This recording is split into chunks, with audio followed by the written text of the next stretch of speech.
Hello दोस्तों, आप सभी का आरवी क्लासेज में स्वागत है। दोस्तों, आज हम सोशल साइंस का सैम्पल पेपर सीरीज लेके आए हैं। तो अब हमारा दो हमने सैम्पल पेपर डिस्कस कर लिए हैं। ये हमारा सैम्पल पेपर थर्ड है, लेकिन एक सीबीएसई बोर्ड के द्वारा रिलीज था तो उसको हमने सैम्पल पेपर बोला। अब ये हमारा सेट वन, अब होगा हमारा सेट टू। तो आप देख सकते हैं कि इसमें जो है सेट जो हमारा कौन सा है, ये टू है। और आपको बोर्ड के रिगार्डिंग दोस्तों बहुत इंपॉर्टेंट हैं ये सब चीज़ें। अगर आप बोर्ड में पेपर देने बैठते हो तो उससे पहले ज़रूर सैम्पल पेपर सॉल्व करें। इसमें मैं आपको एक हिंट दे देता हूँ कि ये इसकी पीडीएफ मैंने लिंक में शेयर कर दी है। आप पीडीएफ भी डाउनलोड कर सकते हैं। एंड सेकंड कंडीशन इसमें ये है कि आप इसको खुद भी सॉल्व करें, एनालिसिस करें, उसके बाद इसमें देखें कि क्या हमने जो किया है वो कितना सही है कितना गलत है। तो खुद अपना एक चेक कीजिए अपने आप को कि मॉनिटरिंग करिए कि हम कहाँ गलत हैं और कहाँ हम सही हैं। तो दोस्तों चलिए शुरुआत करते हैं हम चैप्टर की। तो कुछ इसमें जनरल इंस्ट्रक्शंस हैं जिस पे हम जाना नहीं है, डायरेक्ट आते हैं हम लोग अपनी एक्सरसाइज पे। सो हमारे पास पहला सेक्शन ए दिया है जिसमें आपके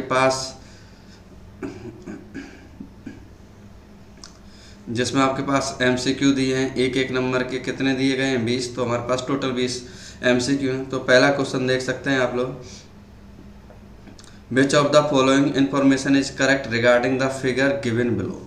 एक डायग्राम दिया गया है, उस डायग्राम की हेल्प से आपको ये पता करना है कि ये क्या रिप्रेजेंट कर रहा है या क्या बता रहा है। तो इसमें आप देखोगे तो इसमें आपके पास 3 पॉइंट दिए गए हैं, 1 2 3। इन तीनों पॉइंट की हेल्प से ऑप्शन मैच करना हमारे कौन कौन से करेक्ट हैं with the help of diagram. So इसमें आप देखोगे तो हमारा आंसर होगा C, second and third. And next question number 2 पे आते हैं हम लोग, which of the following is not true regarding Rowlatt act 1919। So इसमें ये पूछा है नॉट ट्रू, मीन्स फॉल्स पूछा है आपसे। सो सेकंड का आंसर होगा हमारे पास D, the act control the movement of plantation workers. Next question number देखेंगे third, two statements are given below, choose the correct option from the codes given below. Statement 1, Napoleon established the civil code of 1805 which is also known as Napoleonic Code. Second है, Napoleon abolished the feudal system and freed peasants from serfdom and manorial dues. सो इसमें option हम third की बात करें तो third का option होगा हमारा बी, स्टेटमेंट 1 गलत है, स्टेटमेंट 2 जो है हमारा सही है। नेक्स्ट क्वेश्चन नंबर हम 4 पर आते हैं। क्वेश्चन नंबर 4 में पूछा गया है हमसे, which explorer and navigator discovered America. So उसका नाम क्या है, तो उसका नाम तो बड़ा फेमस नाम है इसमें, कोलंबस। तो कोलंबस कौन सा है इसमें, फर्स्ट। नेक्स्ट है question number 5, on which river the Bhakra Nangal dam is located. तो इसमें कौन सा ऑप्शन होगा 5 का हमारे पास, सतलज, ऑप्शन ए होगा। नेक्स्ट क्वेश्चन नंबर 6 देखते हैं, according to 2017-18 data the share of different sectors in employment in India was primary sector 44, secondary sector and tertiary sector. तो हमारे पास अलग अलग दिए गए हैं डेटा। सो पूछ रहा है कि in which sector under employment prevails highest. तो किस में होगा हमारा ऑप्शन 6 का हमारे पास होगा प्राइमरी सेक्टर। सबसे ज़्यादा जो अंडर एम्प्लॉयमेंट प्रिवेल्स हैं सबसे ज़्यादा वो किस में होंगे, ऑप्शन ए में, means primary sector. Question number 7 देखें, which of the following steps should be taken to control soil erosion in the hilly areas. So 7 में afforestation, plugging of gullies, terrace farming and contour ploughing and restricted grazing of animals. So 7 में का कौन सा answer होगा हमारे पास, देखते हैं। 7 में का होगा, चारों पॉइंट सही है हमारे पास। सो 7 में का होगा डी। नेक्स्ट देखते हैं दोस्तों हमारे पास 8th क्वेश्चन पूछा है इसमें, which one of the following systems of power sharing leads to checks and balances. So first option दे, इसमें 8वें का जो ऑप्शन होगा हमारे पास first, means horizontal distribution of powers. Next question है 9th असर्शन रीजन पे, जिसमें असर्शन होगा Belgium and Sri Lanka both faced ethical tension among different communities, and इसी में हमारा जो असर्शन है वो सही है। और रीजन देखते हैं हम लोग, both the countries resolve the conflict by power sharing arrangement which give equal representation to all the communities. तो ये जो ऑप्शन है वो हमारा क्या होगा, गलत होगा। तो इक्वल वाली जो बात है इसमें वो सही नहीं है। सो इसका option A is correct and B R is incorrect. So option क्या होगा हमारा 9th का सी होगा। सो नेक्स्ट क्वेश्चन पे आते हैं हम लोग। क्वेश्चन नंबर 10, मैचिंग करनी है हमें इसमें। सो आप देख सकते हैं कि अगर हम ग्राम पंचायत की बात करें तो ग्राम पंचायत में क्या होते हैं, हमारे सरपंच होते हैं। तो फोर्थ ये देखते हैं डी का सेकंड किस कौन से ऑप्शन में है, तो उसी के हिसाब से हम इसमें टिक कर लेंगे। सो इसमें डी का सेकंड, इसमें 2 ऑप्शन है तो हम इसमें वापस देखते हैं या फिर आप मिला सकते हैं। सो इसमें 10th का हमारा जो ऑप्शन होगा वो होगा हमारा सी। नेक्स्ट क्वेश्चन नंबर 11 में देखते हैं हम लोग, which of the options best explain the spirit of the given cartoon. So इसमें कुछ दिए गए हैं, don't worry we will find a way for you. So इसमें पूछा गया है कि आपके लिए क्या है। सो इसमें होगा हमारे पास male domination in the parliament. So हमारे पास 11th का ऑप्शन होगा हमारे पास सी। नेक्स्ट क्वेश्चन देखते हैं 12, from the ideas and teachings of which leaders BSP drew inspiration. Sahu Maharaj, Baba Saheb Ambedkar and Jyotirao Phule. तो इसका ऑप्शन क्या होंगे, सभी। Next question 13, in the context of democracies which of the following ideas is correct, democracies have successfully eliminated. So 13 का answer होगा हमारे पास D, the idea of political inequality. Next question number 14, UNDP can be expended as. तो UNDP का क्या नाम होगा हमारे पास, यूएन मतलब simply UN United Nations, DP का मतलब होता है डेवलपमेंट प्रोग्राम। सो इसमें आंसर होगा हमारे पास 14 का A. Which of the following national park is dedicated to preservation of one horn rhinoceros. So इसमें ऑप्शन होगा 15 का हमारे पास काजीरंगा नेशनल पार्क। सो कौन सा ऑप्शन सही होगा, सी। 15 का हमारा आंसर सी। नेक्स्ट क्वेश्चन देखते हैं हम लोग अपना 16, read the statement given below and choose the incorrect option. So हमारे पास 4 ऑप्शन है, 4 ऑप्शनों को हमें पढ़ना है 1 by 1 और इसमें देखना कौन सा ऑप्शन सही होगा। तो 16 का हमारे पास है ओनली 16 का जो ए पार्ट है जो वो ओनली 1 इज इनकरेक्ट। सो इसमें पहला गलत दिया है। नेक्स्ट क्वेश्चन देखते हैं हम लोग अपना 17, the advantages of self help groups SHGS is are.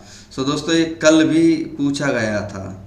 और एक चीज़ इसमें मैं बता दूँ, एक बात आपको बताना चाहता हूँ कि ऐसे क्वेश्चन जो है आते हैं मीन सिंपली ऑप्शन में ऑप्शन देते हैं वो लोग, तो समझ जाइए कि वो पेपर किस तरह से टफ करना चाह रहा है आपका। तो ऐसे क्वेश्चन क्या है हमारे टफ लेवल के हो जाते हैं जिसमें इस तरह की अपॉर्चुनिटी आती है। तो ऐसे क्वेश्चन बड़े ही सोच समझ के जवाब दिया जाता है। सो 17 का आंसर होगा सी, फर्स्ट सेकंड थर्ड। तो फोर्थ ऑप्शन इससे रिलेटेड नहीं है। नेक्स्ट क्वेश्चन देखते हैं हम लोग 18, dash refers to an agreement in which the lender supplies and borrower with money goods और services in return for the promise of future payment. So इसका आंसर होगा 18 का हमारे पास ए मीन्स सिंपली क्रेडिट।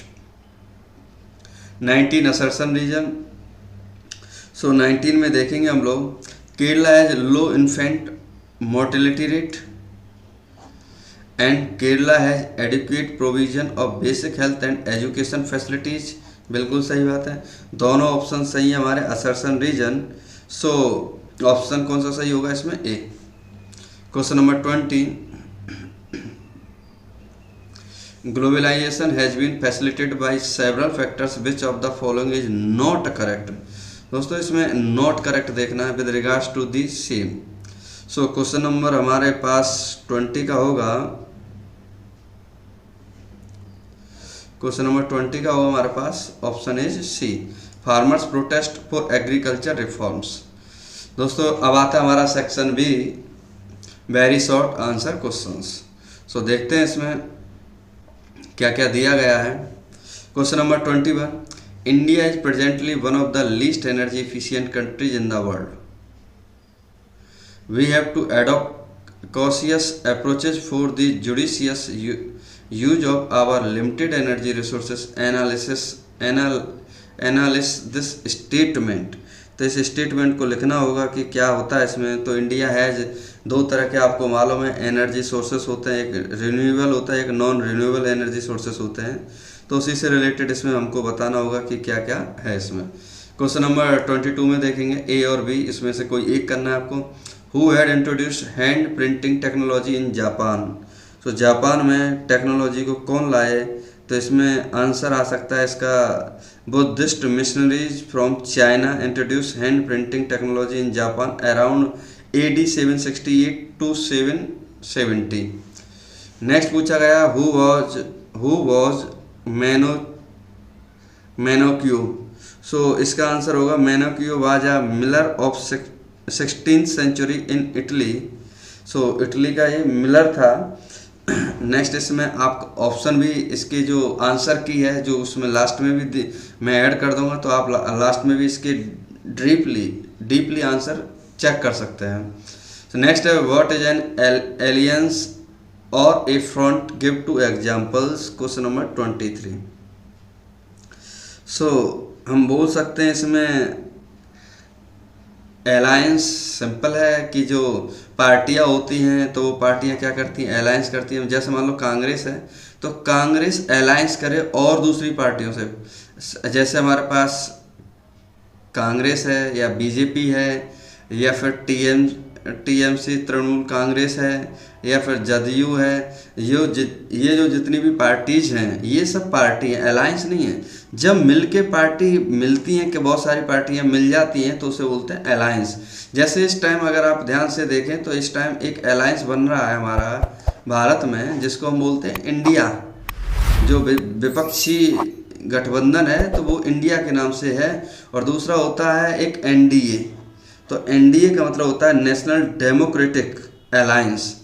तो ये NDA जिसमें हमारी क्या है, मेन इसमें मेजर पार्टी जो होती है वो BJP है। बाकी इसमें क्या है, सहपाठी होते हैं, जो सहपाठी होती हैं वो इससे जुड़ी हुई होती हैं। सो इसमें एक इंडिया आ जाएगा, NDA। इंडिया नहीं तो एक और है पुरानी पार्टी जिसे हम UPA के नाम से जानते हैं। UPA का मतलब होता है United Progressive Alliance. Are some examples हैं। क्वेश्चन नंबर 24 देखें, what suggest any 2 ways to solve under employment situation in rural area in India. So इसका आंसर आप देख सकते हो इसी में बुक से। सो क्वेश्चन नंबर सेक्शन C पे आते हैं हम लोग। सेक्शन C को आप देख सकते हो, हमारे पास एक डायग्राम दिया गया है। What impact do the following advertisement have on the public mind. Do you think everyone reacts to printed material in the same way. तो इसके बारे में आपको क्या है, डिटेल से चर्चा करनी है। नेक्स्ट देखते हैं दोस्तों हम। नेक्स्ट है हमारे पास question number 26, study the table carefully and answer the question below. First, Haryana state पर कैपिटा इनकम फॉर 2018-19। तो हरियाणा में 236,147, केरला 204,105, बिहार 40982। तो which state has the highest per capita income in a year. So पूछा गया है कि इसका आंसर क्या होगा, तो साफ पता चल रहा है इसमें क्या आंसर आएगा, इसमें हरियाणा। नेक्स्ट है, विच स्टेट हैज़ द लोएस्ट पर capita income in a year. तो इसका आंसर आ जाएगा नेक्स्ट वाले का बिहार। तो दोस्तों बहुत ही अच्छा क्वेश्चन है ये वाला। डिफाइन पर कैपिटा इनकम, तो इसमें क्या बोलते हैं हम लोग, the total income of the country divided by its total population is known as per capita income. Next देखते हैं दोस्तों इसी में B, the issue of sustainability is important for development, examine the statement. तो इसका आंसर आप पीछे से देख सकते हैं, पहले सॉल्व कर लें उसके बाद पीछे से देख सकते हैं। नेक्स्ट देखते हैं question number 27। What are the difference between a federal and unitary government, explain with examples. So federal government और आपको यूनाइटरी गवर्नमेंट में क्या डिफरेंस बताना है, करीब 3 से 4 पॉइंट लिखने होंगे आपको। How do demand deposits have the essential features of money, explain. So question number 28 जो है हमारा दिया गया, उसके हमें आंसर इसमें लिखने हैं।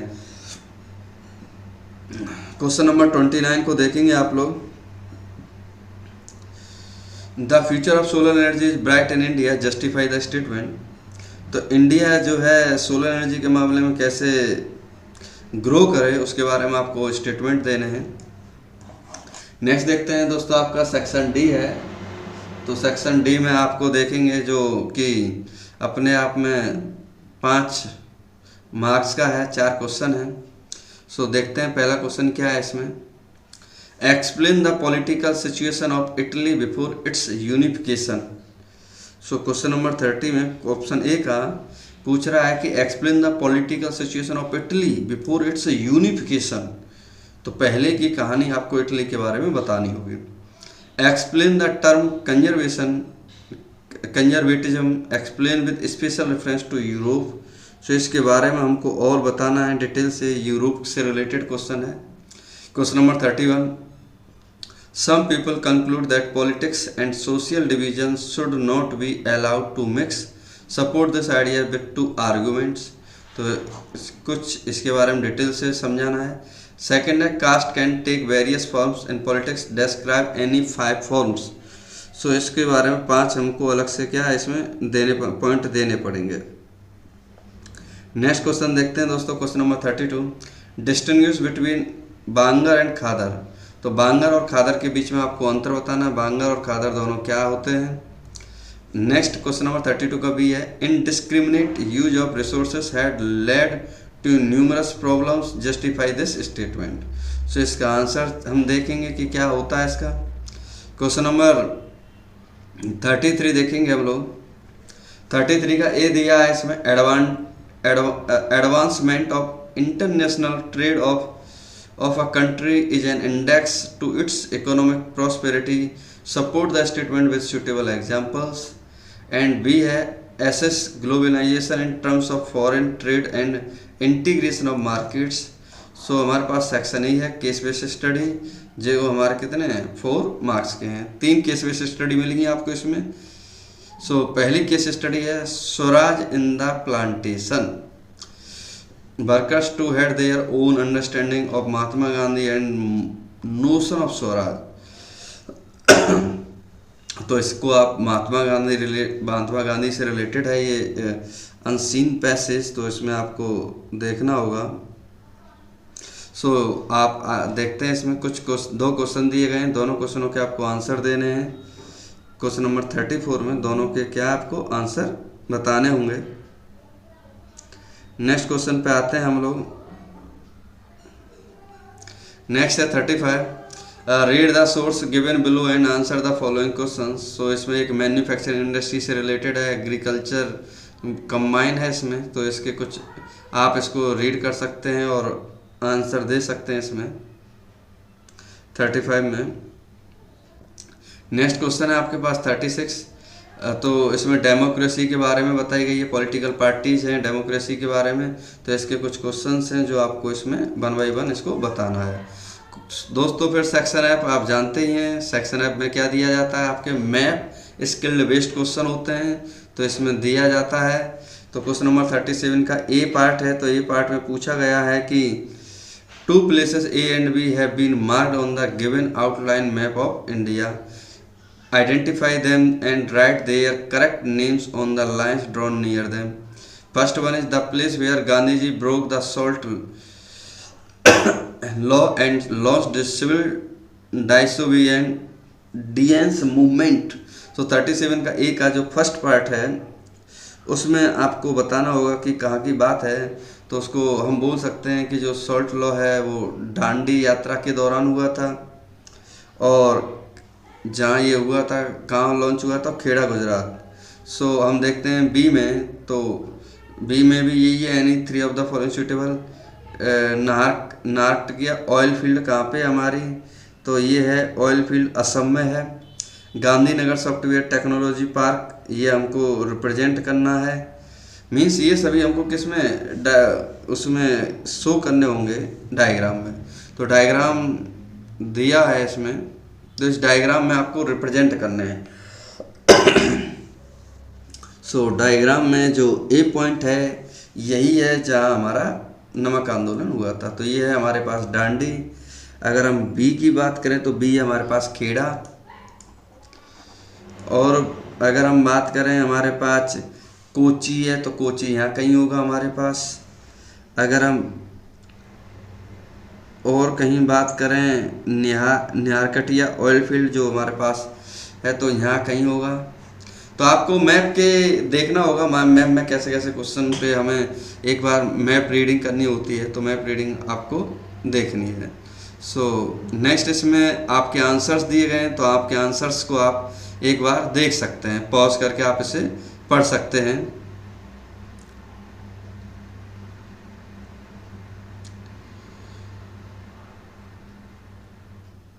तो इस तरह से ये कुछ आंसर्स दिए गए हैं जो लास्ट में ऐड हुए हैं।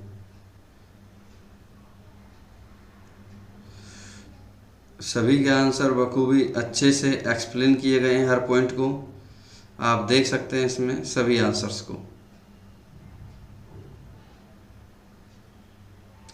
और इसमें जो मैप है, मैप का भी डायग्राम इसमें बताया गया है।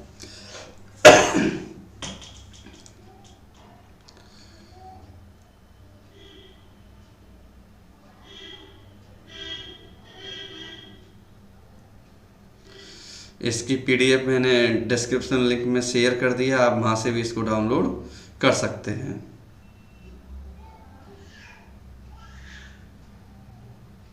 ये इसका डायग्राम है, आप देख सकते हैं। ठीक है दोस्तों, आज हमारा ये जो एसएसटी सैम्पल पेपर 2 है। मेन दोस्तों मेरा टारगेट क्या है मैं आपको बता दूं कि मेरा टारगेट ये है कि आपको कम से कम SST mean social science, English, computer applications, इनके सैम्पल पेपर आपको पर्टिकुलर टाइम में मिल जाएं। क्योंकि दोस्तों ये मेरा ऐसा नहीं है पार्ट का पढ़ाने का, फिर भी मैं कोशिश कर रहा हूं कि ये सैम्पल पेपर आपको मैं प्रोवाइड करूं अपने चैनल पे। बाकी जो है मैं जो है साइंस के सैम्पल पेपर और मैथ के पेपर जल्दी लाऊंगा, उनको मैं अपलोड करूंगा 1 बाय 1। मैं कम से कम चाह रहा हूँ कि इन तीनों सब्जेक्टों के 5-5 सैम्पल पेपर में जल्दी से जल्दी इनको मैं अपलोड कर दूँ चैनल पे, जिससे कि आप लोग जो देखना चाह रहे हैं कि सैम्पल पेपर कैसे सॉल्व हों विद आंसर की, मेन चीज़ है इसमें मैंने आपको आंसर दिए हैं। आप पीडीएफ को डाउनलोड कर सकते हैं, अलग से पेपर भी सॉल्व कर सकते हैं। थैंक यू दोस्तों।